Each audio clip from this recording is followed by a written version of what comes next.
ওই মাস্টার তো চরম বিপদে ভয়ে ভয়ে ভয়ে ভয়ে তেল লাগাইছে, লাগাই বলে সৃষ্টিকর্তা তুমি সহায় হইও।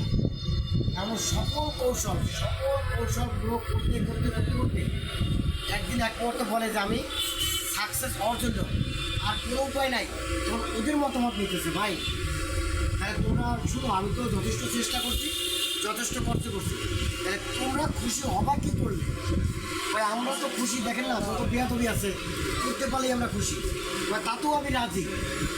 তাহলে চ্যালেঞ্জ করে দাও, তোমরা তো দুই ভাইয়ের মাঝেও আমরা একজনকে প্রথম স্থান দিতে চাই।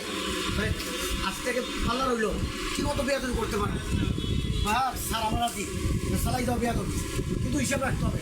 তুমি কতটুকু বলো বিয়াদবি ও কতটুকু কম, এই যে চার টুকরা ধরো, তুমি মারো আমারে হিসাব রাখো, ও মারো হিসাব রাখো, মারতে মারতে থাকা অবস্থা কাহিনী। ওই সময় এক ভাই কয়, এই ভাইটি তারা আর মেরিস না, আমার তো 100 শিখিয়ে নিয়েছে, 100টা মিলছে আমি, তোরও কিন্তু 100 শিখিয়ে নেবে, থাম। ওই রাজা দূর থেকে কয় না আমার আর লাগবে না, আমি খুশি, রাজত্ব তোমার দেই, তুমি পাস কর। আপনি আর কখনো আমার বলবেন না যে ও আমার কথা শুনে না, এইটার উত্তর সমাধান না। ঠিক আছে, আজকে এ পর্যন্ত।